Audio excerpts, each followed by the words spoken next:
Smile for the camera. All right. Hey, everybody. Tonight we're going to be recording a special episode of The Good, the Bored, and the Ugly. I've got my good friend here, David Sandquist. He has been involved with a lot of the games that we've discussed in the podcast in the past, and he's got quite an interesting perspective that he's going to be sharing tonight. And we've got just a list of games we're going to talk about. So let me quickly press record on our other recording software just in case YouTube does something odd, which after tonight, I don't know if anything can get much worse. But if we have an episode to share with you guys, and that's actually pretty awesome, because the story is earlier tonight. All the co-hosts, Andy, Trent, myself, David, we're all sitting down, ready to press record, literally about ready to press record. And then I had a power outage due to a big storm here across in the upper Midwest. And so no power for roughly 2 hours, which, believe it or not, gave us a chance to add another game to the list we're going to talk about. Couple of games, yeah. Yeah, a couple of them. And so we're going to call this episode A Shot in the Dark, because we just spent the last like hour and a half here off the grid in the dark with a little lantern playing some games at the dining room table. Anyway, though, before we get any farther, David, welcome to the podcast. Thanks. And I guess just tell our listeners, I suppose, like what's, I don't know. Tell them about yourself. Okay. Yeah, because I totally asked him to do this in advance. Because yes, I'm very prepared. He's got something. Yeah, he's got his notes. Check the notes really quick. Let me get that out. Just read right off the notes. Let me get the copy out. Yeah. Well, on the spot. My wife and I moved here about 2.5 years ago. Board gamed in North Dakota because there's a whole lot to do.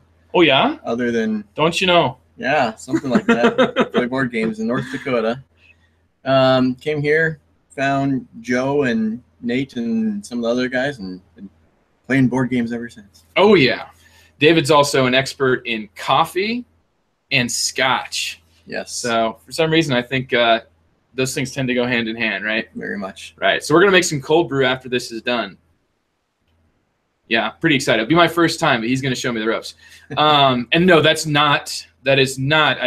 sounds awful. Very odd reference. Yeah. No. Cold brew is a beverage. It's not a reference to anything. Okay. Anyway, guys, we're gonna go ahead. We're going to start talking to you guys about we got 8 games here. We're going to give reviews and opinions. Some of them are ones that I've talked about previously, and you will hear David's opinion as well as how those games have maybe changed in my own view. So without any further ado, let's go ahead and start off with the one that would be alphabetically. No. Without further ado, I forgot something very, very important, because it's the first night that we have this to talk about, but we actually, on The Good, the Bored, and the Ugly, have just recently been generously sponsored by Games Surplus. So Games Surplus, if you've never heard about them, is an online game store with amazing customer service. It's run by a great guy. His name is Carmen.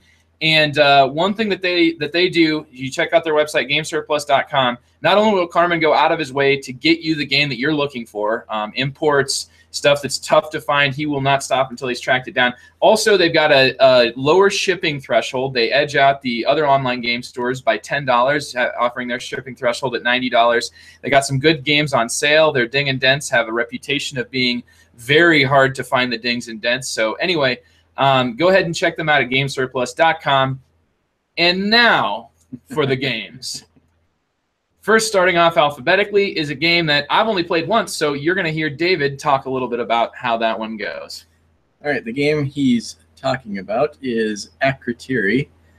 It's a game that's kind of like a puzzle. You have these cards that show you symbols, and it's a tile laying game where you try and match the symbols to the tiles to discover temples. Mm-hmm. And as you're doing that, in order to pay for the excavation of these temples, there's pick up and deliver, where you're going to the islands and picking up resources, delivering them back to the main island, making money, and then paying for excavations. Normally, people talk about pick up and deliver and say, want to stay away from that. This is just a pick up and deliver game? It's another pick up and deliver game. Unless you're Eric Summerer Eric Summerer. He's the guy who just loves Merchants of Venus. Yeah. But this is it's really something to do while you're figuring out the puzzle. And the puzzle aspect of it is what really makes it interesting and fun. How you're laying the tiles, and actually how your opponent is laying the tiles as well. They could lay the perfect tile for you, and on your turn, like, oh, now I discovered this temple. Don't mind if I do. Yeah, that works out for me. So it's a great little game, 2-player only. You can play it for more if you have 2 sets. I don't think I would. It's long enough, and it can suffer from AP. So 2 is the perfect number for it. But if I had any criticisms with this game, I'd say that it can go a little long. There still can be some AP with it, and the cards, while you can get what you need through the Oracle action, is what it's called, where you can get the exact tile that you want. If you never use that, it can be a little random, but you can negate that if you use an action to call in the Oracle and get the actual tile that you want. Mm-hmm. Yeah, Akrotiri, I think that you've mentioned most of my main points.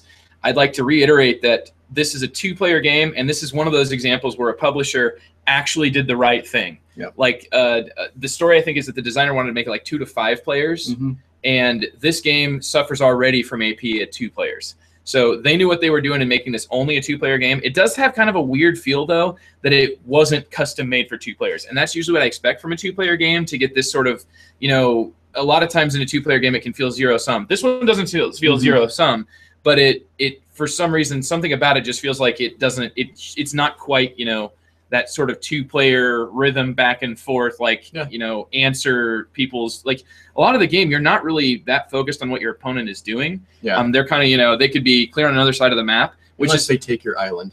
Yeah. I did that to you. Yep, on purpose. But you do block them. So I mean, the thing that I really found interesting about Akrotiri was that you're going to start the game. There's 10 different scoring cards, and there's only ever going to be, with the variant that we played, there's only going to be 5 that are like out there that you draft. There's an official variant too, and it's an official rulebook variant where you have 5 tiles that 5 scoring things that you're drafting. And I liked how you could, you know, the first person to drop a temple might do a cheap temple, but they get to choose that card earlier. And I also liked how, as you got more temples out, it kind of had this, do you want to do cheap temple strategy where you just rush the end of the game? You get more actions for getting those temples out. And then every other time you get an action, your first temple you place, you get more actions. Your second temple that you place, you now get to choose a card. And it's got that sort of a rhythm to it, kind of like in Hansa Teutonica, where you're uncovering cubes to get more actions. And that's something I really, really liked, both in Hansa, and I liked how it was executed here as well. I thought that the different styles of scoring were quite interesting and led me to, you know, trying to build things in specific ways. And that's really what I liked most about the game. As you mentioned, the pick up and deliver is mainly just a means to an end, not exactly the biggest. I'm not the biggest fan of pick up and deliver in most cases, so I've seen it done pretty well. Here, it's a minor thing, and it's generally like you're just kind of getting, you know, it's pretty easy to do whatever you want to. It's how you get the money to work out the puzzle, which is the meat of the game. Yes. And that's something that I thought very positive. You know, Akrotiri, cool game. You're not going to be able to find it. Cult of the out of print here. Yeah. So it just recently went out of print, but it's a cool little game. I'd like to see a few more of the scoring tiles to maybe if I was going to say anything about wanting, you know, something more from it. But and it's also a little bit like learning the game. It's like there's like 5 phases, and you got to go through all 5 phases on your turn, which is why it can do that AP. So I don't really like those aspects. But aside from that, you know, it's a pretty cool little game. Yeah. You at least draw the tile at the end of your turn, so you can think about it where you're going to place it, but that's all you can really think about. Because the board state might change by the time it gets to you. Yeah. Like when you steal an island from me. Yep. And then you just sit there and chuckle, and that's how that goes. So that was Akrotiri, and we're going to go ahead and move on here to Steampunk Rally, which I'm going to explain a little bit. I've already given my opinion on Steampunk Rally many times, but it's basically you're throwing together a machine, drafting cards. You got multi-use cards that when you draft them can also be used to get dice, which are the fuel that you're going to be putting into your machine, which is the other thing you do with your cards is build them into your machine.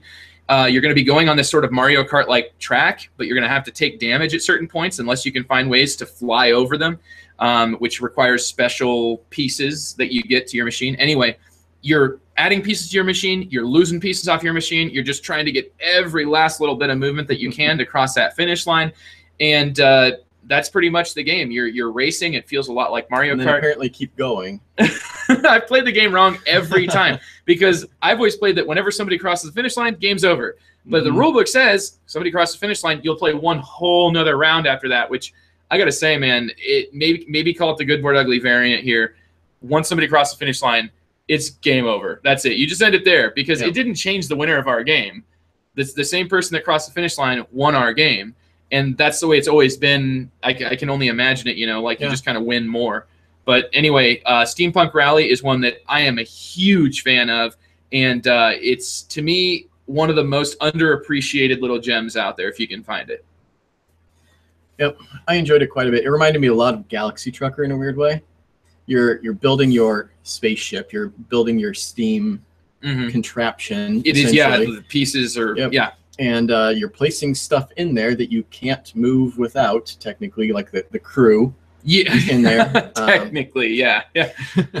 Otherwise, you're just kind of floating in You just in need space. one crew sitting in there, and then you're okay. In Steampunk Rally, it's not like you just need, if you just have one die, you're not going to have much fun. I was kind of going that way at the beginning with the Wright brothers. Yeah, you were just able to fly everywhere. Smooth movement the whole way. Yeah. Smooth move. Yeah.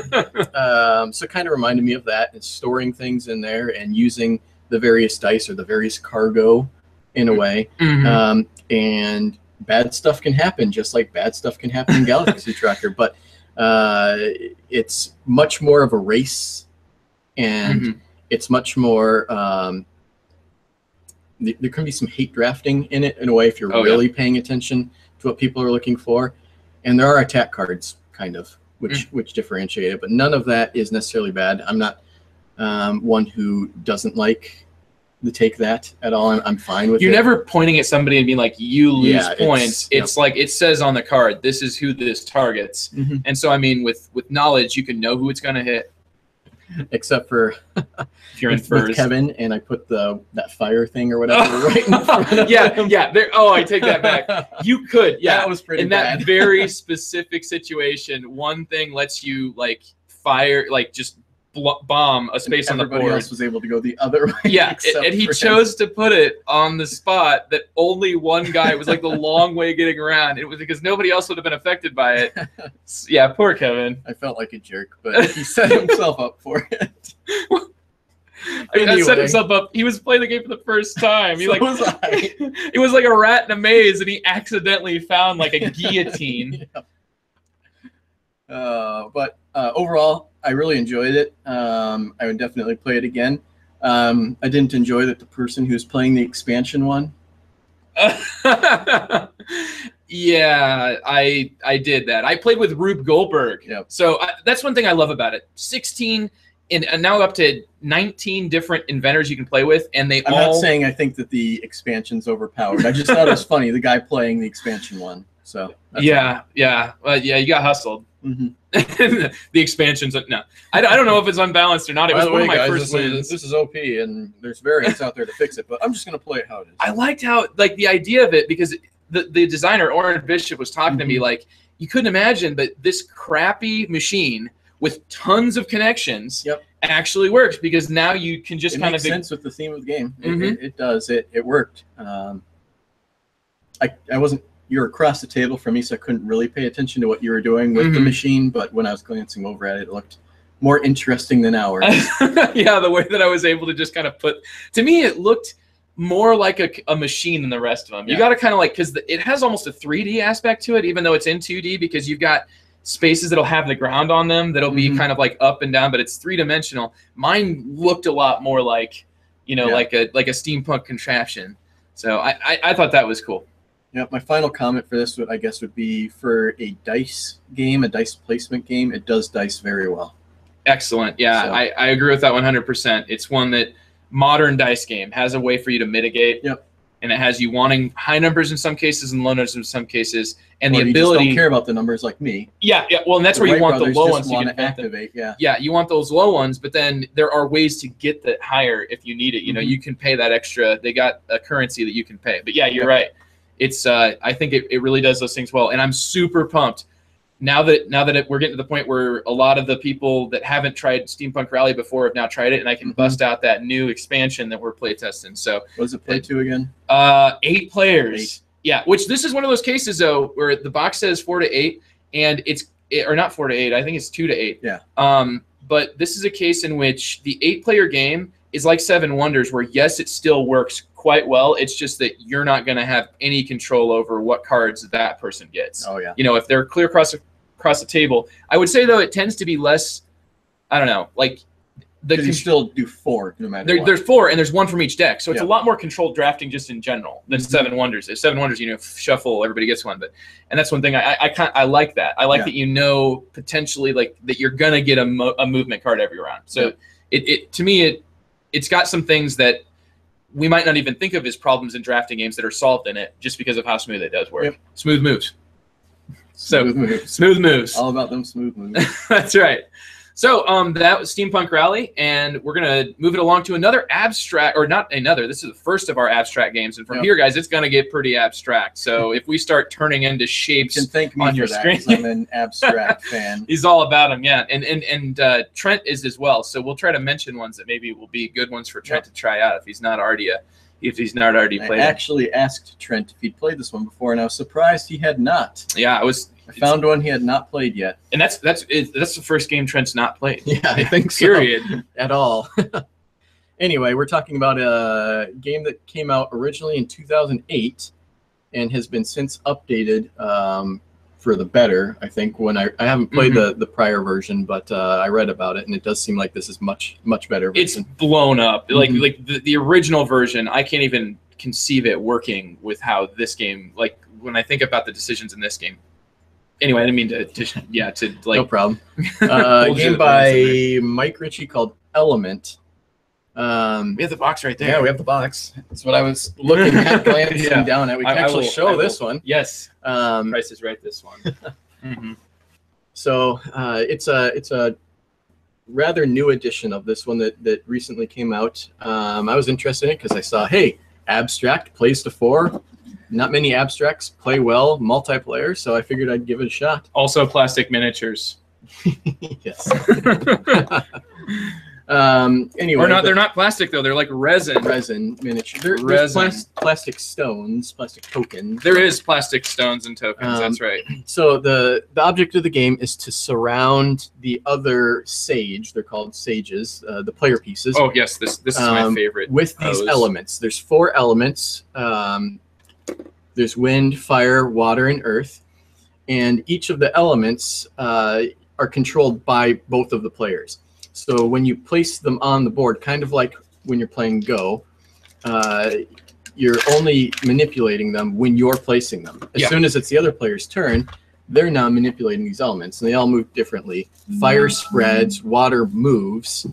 Mountains and earth actually don't move, which is their special thing. They're kind of invulnerable to the other elements. And then wind, you can actually move your sage around quicker to get out of a hairy situation where you might get surrounded. Because you don't want to be surrounded. That is how you lose the game. As I learned on turn 2, I took 1 turn in our second game.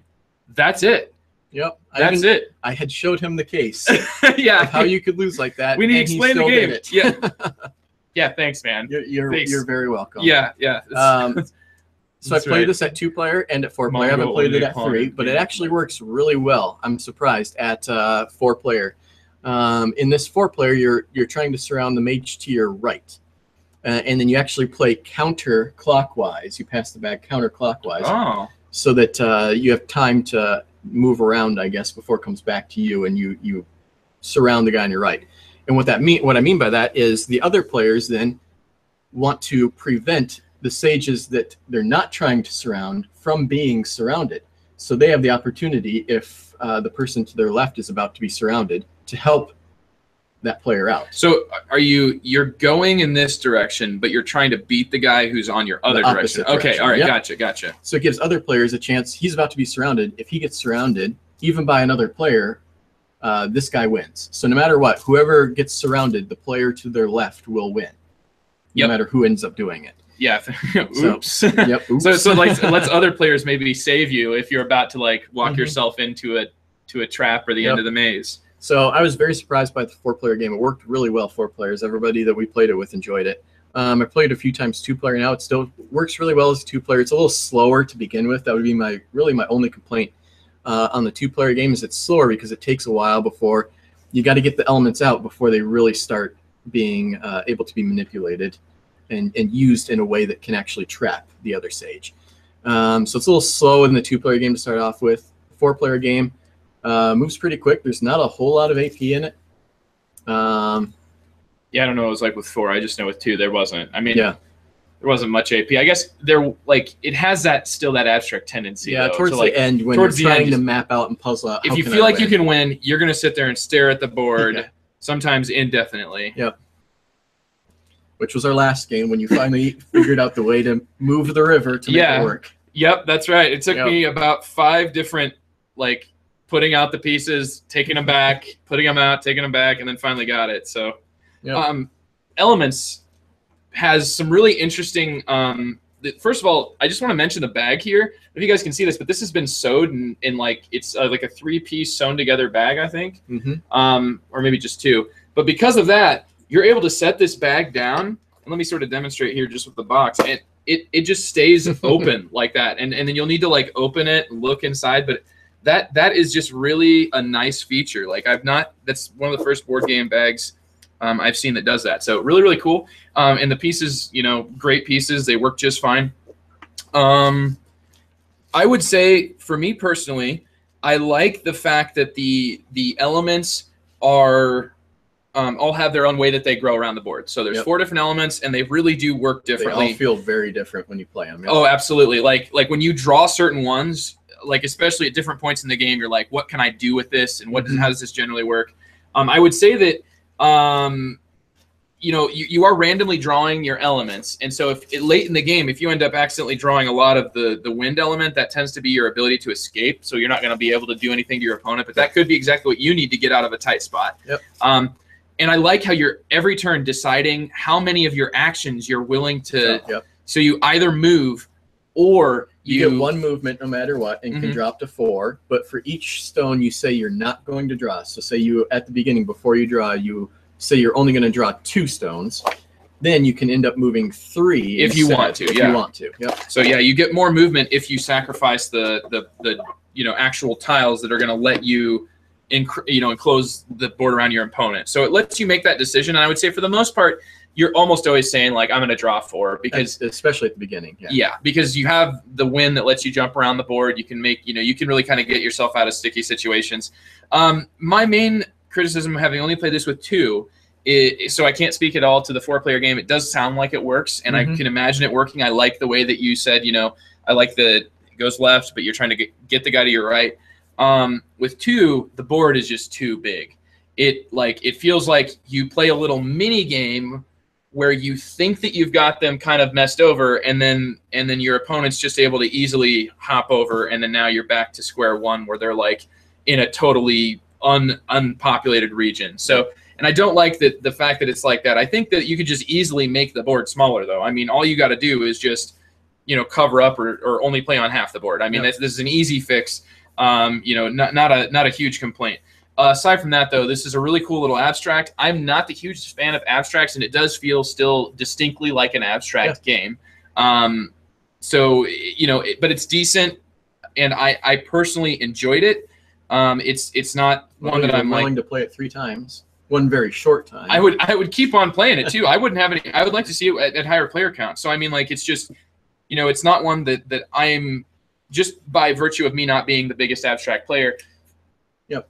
Well, just from what you were saying, as the 2-player, it takes a little bit longer to populate the board to get things going. In the 4-player, everybody's at the beginning taking 4 stones. So by the time it gets back to you, there's a lot more out there that you can manipulate. But then again, you're waiting on 3 other people for instead of 1 other person for it to get back to you. But there's not much AP in this game. That doesn't take very long, especially at the beginning, to decide where to put these pieces. Yeah, when your decisions aren't. And then once it's populated, then it takes a little bit longer. Yeah, it can really. That's when you actually start to sort of get to it. You know, the end is in sight. Yeah. So I think it's really cool though the way that the mountains build up. I did like the way that you could stack the pieces, and that apparently was not in the original edition, which is what makes me wonder how it even worked without the ability to stack pieces. And they're like glass rounded tokens. So and maybe I didn't read the rule book for the original. I read some of the comments about it, so I'm not sure. Maybe you just placed a couple of them in that same spot. But stacking is much more. It's satisfying to stack those. Like a mountain range. If you didn't like the original, I'd say give this one a shot, because if you had issues with it, they may have fixed it. And it sounds like it was a pretty long design process where he basically took a lot of input and basically tried to say, this is a really cool concept, let's make it work. And and I'd say that I can see that totally. It's one that I'd be absolutely willing to play. All right, that was Element.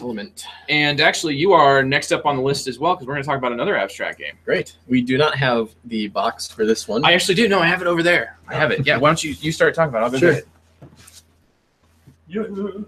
The next abstract is the Duke.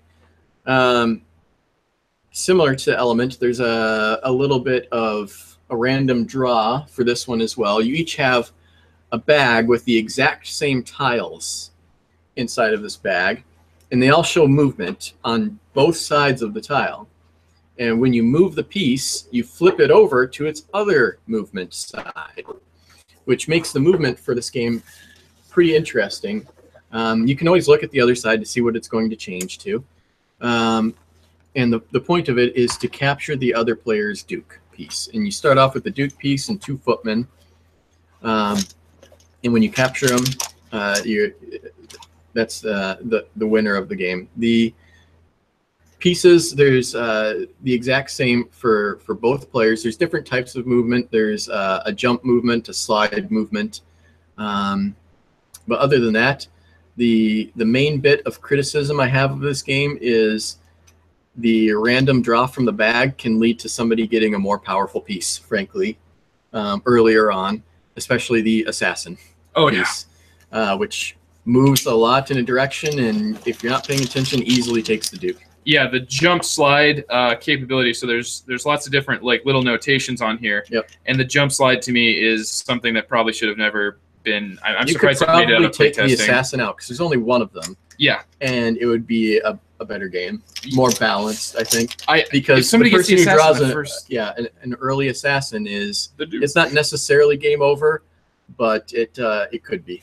Yeah, that happened once or twice in our games where it's like if I draw the assassin right now, it's just like I have this entire line. You know, I have this part of the board is just sectioned off. Can't go there. Yeah, and I can jump over any number of your guys. It's just it's too much. And yeah, the way that the tiles are drawn make it a little bit of an issue, but the game is really quick. And you're deciding whether to play a tile or like use a tile's movement, which will then change it for the future. So there is a little bit of impact along turn-to-turn strategy. And then if you don't do that, you draw one from the bag. So it's like you got to choose what you're going to do with your turn, which are choices I do like making. That's my main criticism is the slight random draw from the bag and the assassin. Take out the assassin. The random draw from the bag isn't too bad for the length of what the game is. Like 10, 15 overall, minutes. I really like how the different pieces move differently. It flips over, and so it's going to move differently after you move it. So you have to pay attention to both sides and how it's going to be different after you move it initially in order to get to that Duke piece. And then there's the decision of, do I move something or do I play something new? Yeah, it is. Yeah, that's what it comes down to. There's some interesting decisions here, and I would say that I probably need to play without the assassin and see if I'm a little bit more like, it feels just kind of like rolling a d20. Like you're like, oh, phew, well, I get this one. Yeah, it's all right. I'd say I like a lot of the other abstracts that we've played better, but it's definitely a game that knows. This one's shorter though. Exactly, it knows that it needs to be short, smaller board, and frankly, your Duke will get taken within 25 minutes. Yeah, yeah. Oh, yeah. It's not going to last all that long. Or your opponents. Hopefully, and it's not. I'd say this one's less AP prone, but that's because you have less control. Yep. So it does, it's a give and take here, and I think this one fits. If you want something a little bit less AP prone, a little bit more just moves along. Somebody wins, somebody loses. Quick 2-player filler for an abstract. Yeah. Oh yeah, absolutely. And that is the Duke. Next, we're going to move on to another quick filler, but not for 2 players, not at all. It's almost like we're in the middle of our media games. We're doing some filler reviews. yeah, we're trying to get the group together. We're waiting. yeah, Andy and Trent said they'd be here in time for us to talk about the other. No, they didn't. They're in bed right now. They've got their kids and they'll be up early in the morning. So anyway, we're not going to see them, but we are going to talk about. We're about halfway through this episode. We're going to talk about more filler games here. The game that we're talking about is No Thanks. No Thanks has just recently been reprinted by Mayfair. I am horrified by the font choice that they chose. This is the most simple game ever. It's like it's 35 cards, something like that, and they just all have a number on them. That's it. It's I think it's 3 through 39. Yeah, 3 through 39, and that's it. And you'll shuffle them, take out 9 cards, and then you just deal out the rest of the cards. Or you don't even deal them out. You just start flipping them over one at a time, and you don't want to get points. So if you get a run of cards, you only count the lowest one. But aside from that, every card is worth however many points it shows on it as a number. And the only way you can not take a card is by putting a chip on it. And when you put that chip onto the card, then when you take the card, you take all the chips with it. So I mean, it's like you just have a dual chips choice. Are negative points. Yes, so they lower your score, which is good. Yep. And I don't think it's really possible. I guess you could potentially get a negative score in this game if you just somebody could sit there and just be like, I'll take all of the cards. Yeah, if you did really well with the bidding, I guess, auctioning. Yeah, and you just were able to connect. Reverse auction in a way. I don't want this, so I'm putting something in there. It is, yeah, and I think that's the idea of it. So the reason though that it does have quite a bit of game meat there is because you don't know what 9 cards have been taken out. Yep. So you're always kind of like banking on, there's a 1/3 chance, not quite 1/3, somewhere close to 1. It's 1 in 4.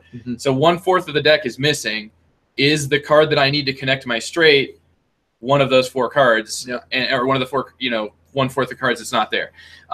No Thanks is one that I think really surprised some of the heavier gamers in our group at how quick, fast, and entertaining it really was. Yep. I mean, it was hilarious to take a card that I did not need, but had tons of coins on it to get to, because I knew that there was another player at the table. This huge pile of coins. I had a huge pile of coins, but this other player at the table had 0. And I knew that he was just going to be messed over and just have to take that card no matter how many coins were on it in the next one. So there's some interesting, fun decisions. The game is super fast. Like, as in, had I known how fast the game was, there's no way that I would have taken that card. Yep.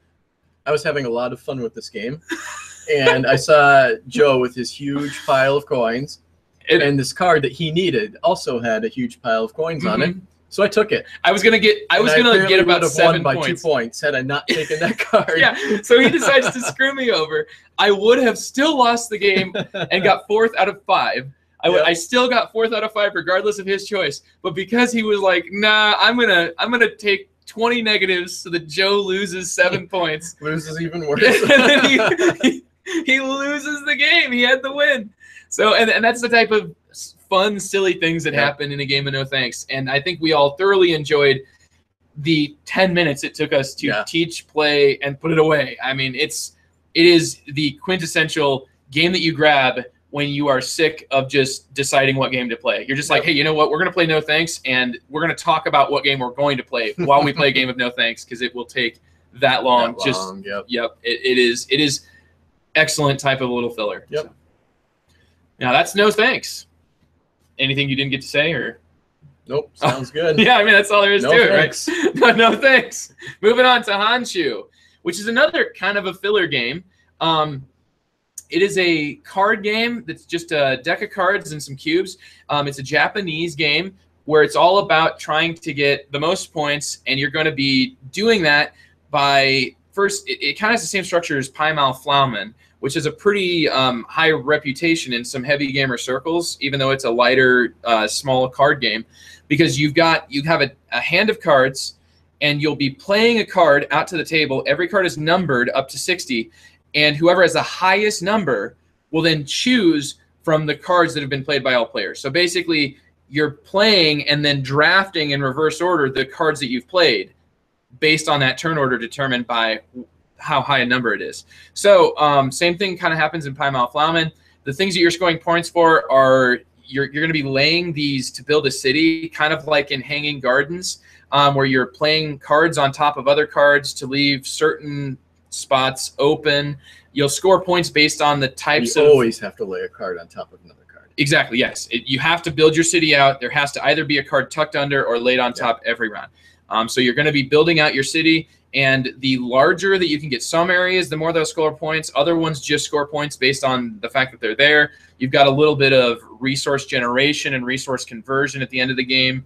And then you've also, with, I want to say it's like a variant or expansion, the game does come with a variant that where you deal a card to every player and they get like a sort of special end game scoring. The rules for that were written really weird, though. I don't think we played with that. No, the way that so yeah, I didn't like the way that the rule was written. The way that the rule was written was that you flip one card up, and that is going to score more, which just makes a certain thing worth more. Which to me, I mean, I guess it could be interesting, but I always just kind of imagine it's like it's really going to impact the card that gets taken, and it's going to make some of them just obvious.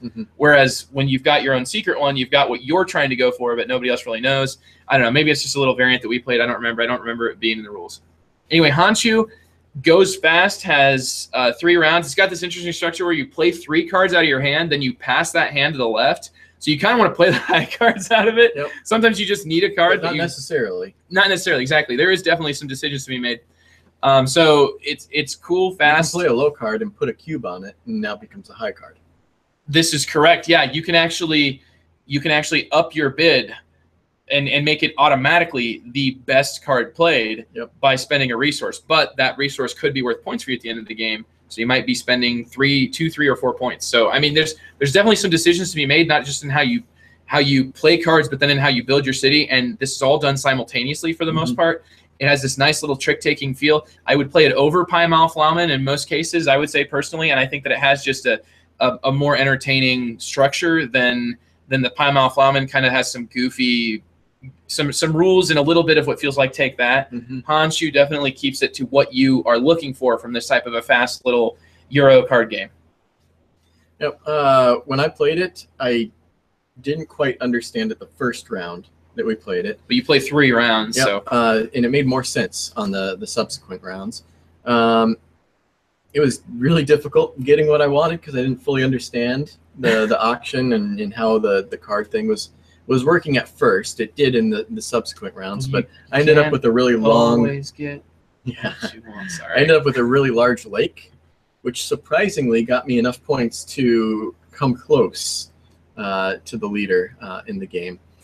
My criticism, I guess, is just that initial learning curve of what was going on, but that might have also been the person that taught me the game and how to score points, I guess, with should I put this here or should I put this here? What scores the best? You don't really know until you're laying the cards down and what's going to score me the best here. And I think that was the most difficult part in learning the game. So if I played it again, I'd probably have a better opinion about it because I've got a better idea on how to do that. But that first round was just like, I have no idea how to lay this card. I guess I'll put it like this. You don't really know what to do. So, and I am actually, it's all flooding back to me right now. When we played, I played it both ways. I played it with the rule printed variant with those extra cards, and that I think gives the game quite a bit of legs because with that the rule variant where you just play with one card that changes the scoring of everything. We played with the one where you could double use every resource processing, meaning that resources you usually knew it's actually the one that we got, I think. Yeah, the resources were worth more in general. Like you wanted more resources because you knew that you'd at least be able to convert them most likely because you're going to get double uses out of your conversion building. So, and it changed the game in an interesting way. And other ones just make more simple changes like lakes are worth more. And that to me seems less interesting than if would have helped me out. Yeah, you would have won. You would have won. Unfortunately, you were just playing a different variant. Yeah, nobody informed you. I would say though the game plays so fast.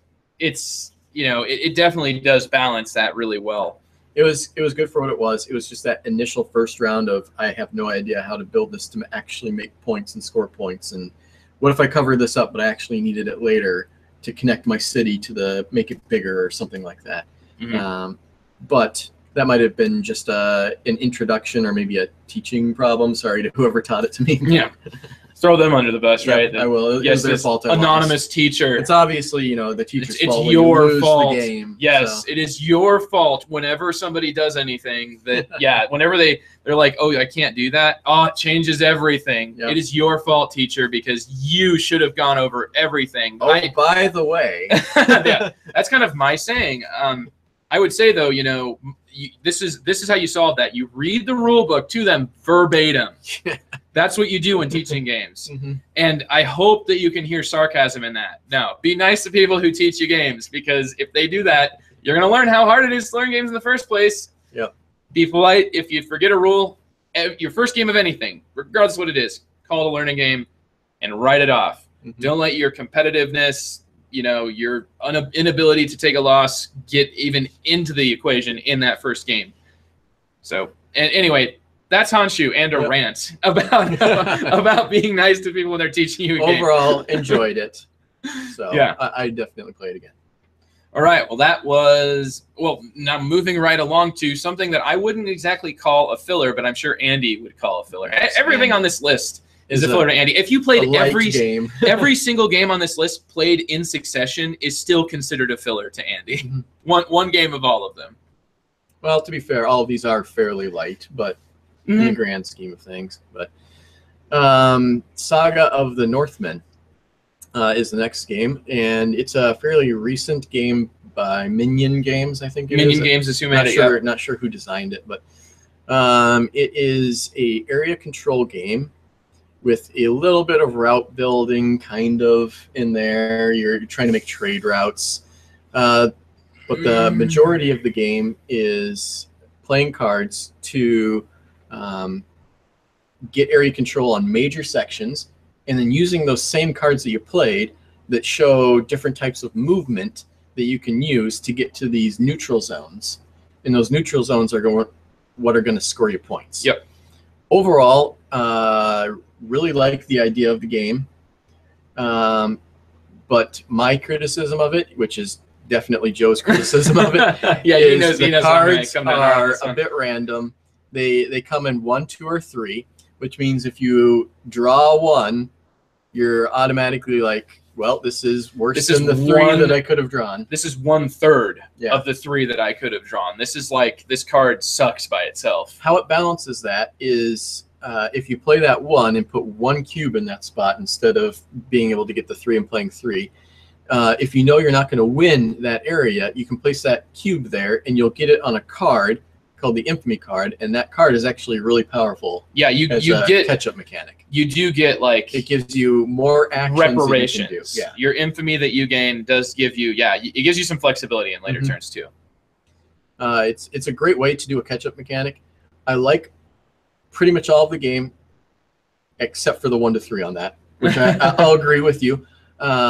Because agree with something I haven't quite, especially in a 4-player game. In a 2-player game, it wasn't that bad because the cards were a lot more spread out between the two of us. We were getting a lot more of the 3s and 2s. In a 4-player game, if you got really unlucky, you could end up with a bunch of 1s and 2s and not get a lot of cubes on the board because of that. 3 players, I haven't played it yet. I think it will probably end up being best at there. I think that the distribution of the cards will be a lot better. I don't think I'll play a 4-player again. 2 and 3, I think, is where I'd play it at. Really like the ideas. I'm hoping that random will be better in the 2 and 3-player game when I play it again that way. Saga of the Northmen, I would describe it a little bit differently. I mean, here's what I think about the game is it feels like an auction game. Yeah. Except you're constricted in what you can bid on by cards, and these cards are kind of done Ticket to Ride style, except it's Ticket to Ride even more constrictive because there's only ever 3 available, and you're going to go around, the whole table goes around just drafting these cards. Like, that's all you do for, like, round after round until you end up with roughly the same amount of cards. I forget exactly. because you start with 6, but then you're drawing one every round. Okay, that's right. Up to 6. You draw back up to 6. So you start with 6 random ones. There's no draft. You're trying to figure out if a draft would work or not. Yeah, we were trying to figure that out because for me, the way the game didn't work is that you get these 6 random cards at the beginning of the game, and they are like literally some of them will be 1/3 of the potency of another card. And even if that card becomes an infamy cube, let's think about it. Like, what if I play a 3 here and I lose it? I still get 3 infamy cubes. So I mean, it's like you just get shafted for getting the low numbered cards. And then sometimes you just like these cards. There's 8 different auctions you're simultaneously trying to win, and on your turn you only get to play 1 of your cards. And the round marker is like you don't get to play all of your cards. The round marker is kind of the round timer is determined by something that's kind of all the players together. Victory points, once all of the victory points are out on the board, which the victory points are controlled by the cards that the players play. And they're just kind of randomly assigned to certain cards. They're not, they're just kind of like some cards have victory point markers that say put a victory point on this place, make that place. There's some balance decisions on them. Something like that, because some of them aren't in 3 and 4 player, like because the game is supposed to last a little bit more rounds of people being able to put out their cards and put out their dudes. But it's like if I really want to bid, like let's say for example that I have a trade route that I want to get, so it forces me first of all to win a specific auction. Forces me to win, like let's say the Norwegians. So I have to win that auction. Then it'll say like some other place on the board that I need to also have my cubes in. Usually far away. Usually it's impossible to get the Norwegians there. So what I have to do is I have to win the Norwegians and win some other troop that is, some other clan, like these are, race of people that's got to be close to that on the board. But here's the thing. The only way to bid on Norwegians is by getting Norwegians cards. And you just start with a random hand of 6, and then the only way to get more is to draw from either 3 on offer or draw off the top of the deck, which really quickly turns into 3 that are all value 1 that nobody wants, and everybody just draws at the top of the deck. It does not work as an auction game because of that. The other decisions that you get to make, I do like the way that Infamy works, but man, this game needs some sort of way to distribute the cards to make it go from a game that's too much about getting high-numbered cards and getting them off of what's usually just the top of the deck. And to me, it also, I would echo what David said with 4 players, you are not winning many auctions. It's really tight. Like one player, every single round, one player will have at only one place that they've won. And that means that person, it is impossible for them to make any trade routes because you cannot move any more than 1 space adjacent. And that is what's killer. I will have to look again. Norwegians, I think, are mostly 1s and 2s. So they might have tried to balance the cards with 2s and 3s in certain countries and 1s and 2s in others. I think that's sure definitely there's the case. 1, 2, and 3 in all of them. Because if I remember right, the Norwegians are mostly 1s and 2s, and they're mostly ships and some land movement. Yeah. So, well, I mean, and I like the balance between land movement and ships. Like I thought that was cool. When it comes down to it, it's all based around that engine of like it's an auction where you can't just bid on the stuff you want. You're forced to get a card that allows you to, and then play it in like a later round. It's this one. I'm coming down hard on this one, guys. It needed that to be fixed. It really did, and it needs quite a bit of work to make it really work for me. Well, that's Saga the Northmen. And it doesn't feel much like a saga either. That's the thing. Like that is a really bad misnomer. Like it should just be called the Northmen Sally Forth. Like 3 times. 3 times, yeah. 3 times and done. Like it's 3 rounds and you wipe the board. After every round, the board gets like wiped clean. It's a hard end to the rounds and stuff. I don't know. I was not as bothered by the random, but I'm usually not as bothered by the random as you are. This will be a theme. Yes, this will be a theme. All right, that's Saga the Northmen, and moving on here to last but not least, a game that you're going to have a really hard time finding also, but it was part of a really small Kickstarter print run where they actually printed everything on like the laser cut wood that's like Broken Token game inserts. So that sort of laser. I can run and grab it. Yeah, it is actually. It'd be upstairs on. Yeah. Go grab it. I'll tell people what it's about. It's an abstract game, and I'm the one talking about it, which is weird because David's the abstract game guy. So while he goes and runs and gets it, let me say that Druids is a game, only 2 players, and it's a very small, constrictive board. And the interesting thing about your movement is that you've got guys that cannot move in the forward direction. So you're going to start them all facing backwards, and they can never move in the direction that they're facing. So you kind of zigzag around the board, but that's not all. You're trying to manipulate. You can see here that if you're on YouTube, if you're just listening here, just know that it's a wooden box, and everything here came where I had to assemble the box and everything else. But some assembly required. Yeah. It was my first experience with how hard you really got to press. Like this, it's sturdy though. Anyway, you've got a board that's made out of this wood as well. You're going to be moving around little terrain tiles. And so if you move onto a spot on the board that has a pre-printed little terrain tile, you're going to be then moving that specific terrain tile. There's 5 different terrain tiles. 2 of them are connected to one another because they're like wind clouds that move you between the 2.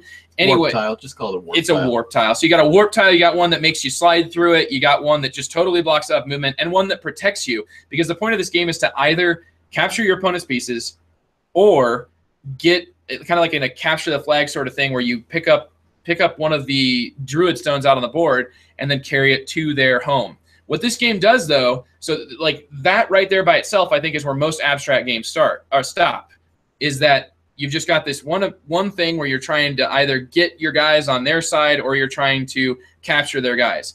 But what Druids does differently is it adds Druid stones, which are the goal of the game. One of the goals of the game is to get them to your opponent's base, and it makes them unique capabilities. And you're going to only play with 4 of them in every game, and only 3 of them will be in play at any one time, but they're randomly shuffled and then put out on the board. So you know generally what your opponent could have at his disposal, but unless you've logically deduced by seeing other tiles, you don't know exactly what they have. And so they can bust this stone movement up on you where they flip that and they're like, hey, I can do this special movement that allows me to jump here and take your tile or take your piece. It does, if I had any criticism for Druids, it would be that as you lose pieces, the game does get harder for you. So it has that age-old problem that, like, for example, Yinch, the game fixed, is that as you are doing good, you're going to be able to do better. But aside from that, I mean, anybody who's played chess, checkers, that's most abstract games. It's a snowball. It's got to end somehow. Yeah, exactly. I mean, Yinch, you struggle as you do well. In this game, you're going to do better because your opponent's going to be out of pieces. But you still, like, there was one game that we played in which I took your piece first, and then you ended up beating me. Like, and it was a pretty significant, like, trouncing there at the end. Like, I ended up just dead to rights. It's like, I manipulated the terrain tiles. Yeah, which is what's really cool. I mean, but you also used a Druid stone to keep me from winning because I was literally 1 move away from winning, and some of the terrain tiles will let you, like, manipulate opponent stuff. So, I mean, it just, the fact that you're only playing with 4 and there's a possible of 9 here means that this game is going to feel different based on what stones you have in play. You're going to have different tools at your disposal, different things that you're kind of like, there's tension as you're like, what does he have? What does he have? Can he get me from here? It could be this, it could be this. This is where these are the problem spots. So anyway, my thought on Druids is that I like how the board's very constricted, and you are, like, every one of your movements feels like it's incredibly impactful. And I like the restriction on even moving forward. You end up zigzagging around. It makes you really, it just kind of blows your mind the first game. Anyway, what are your thoughts? I enjoyed it quite a bit. It actually reminded me a lot of another abstract called Onitama. Which I have not played. Major difference being Onitama is a perfect information game. And this one, there is some hidden information. The cards that you can get, the stones, I guess, that show you the cards that give you special movement when you use them, are hidden until you reveal what they are and how you're going to use it. In Onitama, all of the cards are laid out. You know all the possible moves. But what reminds me a lot about it is, in Onitama, you're trying to either capture the main piece of the other player or reach their starting point. much like this, where you're trying to capture all of their pieces or reach their starting point with the stone. And that's not a bad thing. They both have their place, even though it's very similar end conditions in a way. They feel very different. I almost, as I said, wanted to add these terrain tiles somehow to Onitama, because I think that it was a really, really interesting mechanic. That was probably the thing that interested me the most, was manipulating the board state itself. Oh yeah, like the board itself feels very fluid, like fluid druids. Yeah.